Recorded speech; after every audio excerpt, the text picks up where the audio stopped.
До конца года в России введут в эксплуатацию 6 тысяч гостиничных номеров по льготному кредитованию. Об этом министр экономического развития Максим Решетников рассказал Михаилу Мишустину в ходе совещания о развитии туризма и индустрии гостеприимства. Встреча прошла в республике Алтай, куда премьер-министр приехал с рабочим визитом. Все детали у Марии Филипповой. Последние несколько лет вклад туризма и индустрии гостеприимства в ВВП страны заметно растет. Ежегодно по стране совершаются десятки миллионов поездок. Больше интерес к путешествиям проявляют как сами россияне, так и туристы из других государств. Так, по итогам 2025-го вклад туризма в российский ВВП составил более 3%. И долю нужно увеличивать. В 2030-м она должна быть не меньше 5%. В помощь развитию индустрии меры поддержки, которые постоянно совершенствуются. Прежде всего, это то, что волнует всех инвесторов. Это программа льготного кредитования, с помощью которой сегодня возводится около 300 гостиниц и многофункциональных комплексов, более чем на 63 тысячи номеров. Это и аквапарки, горнолыжные курорты, парки развлечений. Общий объем инвестиций в эти проекты порядка 1 триллиона 600 миллиардов рублей, из которых 1 триллион рублей – это субсидируемый кредитный портфель. Уже более 50 таких объектов принимают гостей. В числе мер поддержки так называемая единая субсидия для субъектов. Она расходуется на проведение фестивалей, благоустройство исторических центров городов, пляжей и причалов, на развитие туристических маршрутов. На этот и следующие годы правительство предусмотрело по 9 миллиардов рублей для российских регионов на эти цели. Льготное кредитование расширяет возможности гостиничного бизнеса. Мест размещения гостей становится больше. Так, до конца года с использованием этой меры появится 6 тысяч новых номеров.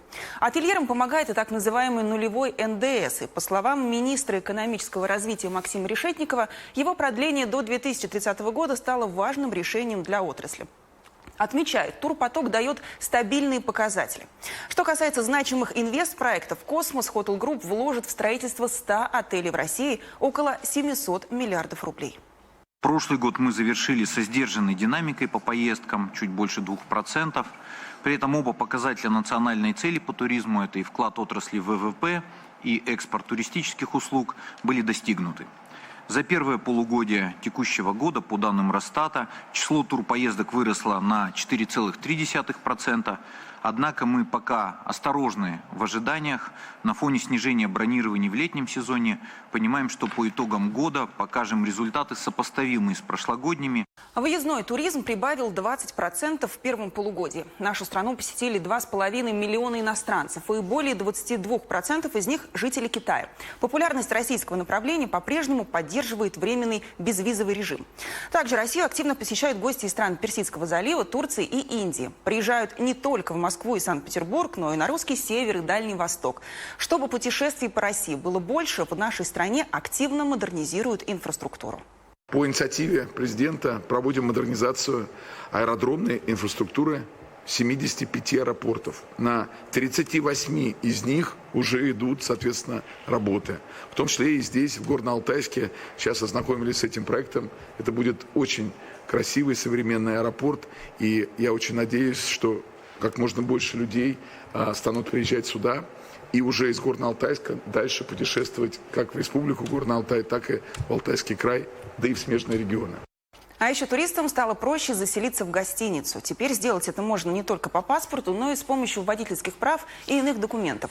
А также через платформу МАКС. Такая возможность появилась почти в 200 отелях в 40 регионах России. Цифровизация стала важным помощником и для бизнеса. Мы активно заняты тем, что оцифровываем процедуры и процессы, связанные с поддержкой туристической отрасли, упрощаем процедуры получения различного рода разрешений и лицензий. И смысл оцифровки очень простой. Бизнесу не нужно представлять какие-то документы или минимизированное количество документов представляется для получения соответствующих лицензий и разрешений, потому что ведомства сами между собой обмениваются необходимой информацией, и это тоже очень сильно ускоряет процедуры. Премьер-министр также подчеркнул важность развития экологического туризма. Направление набирает популярность в России и привлекает все больше молодежи.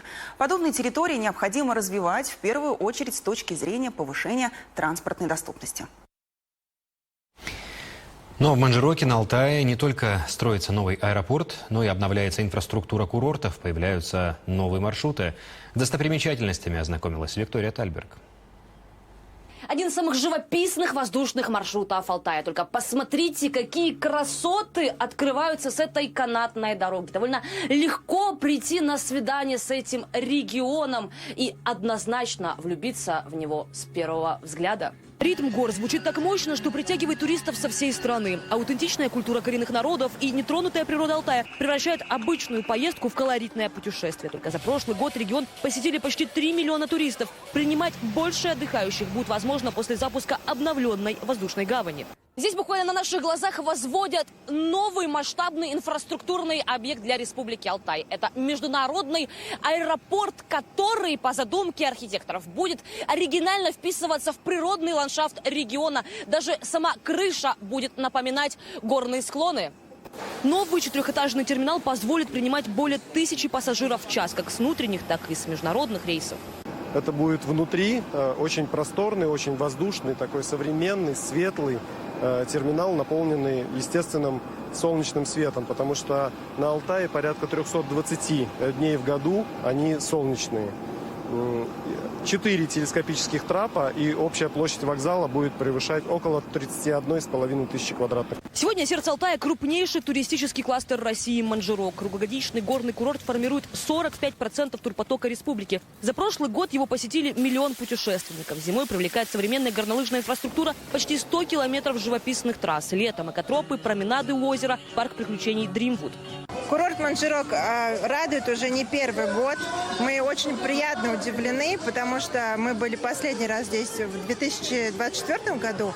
И сейчас приехали, мы не ожидали, что такое развитие получил курорт. А создает комфортные условия отдыха искусственный интеллект. Сейчас на курорте тестируют самые современные технологии гостеприимства, аналогов которым в мире нет. Но главная задача не это, главная задача сделать самый безопасный курорт среди всех тех, что есть в мире. Мы последние 2 года обучали нейронную сеть, которая показывает неуверенность катания, превышение скорости неопытным лыжникам. И тогда наши спасатели подъезжают и предлагают переместиться на другие трассы.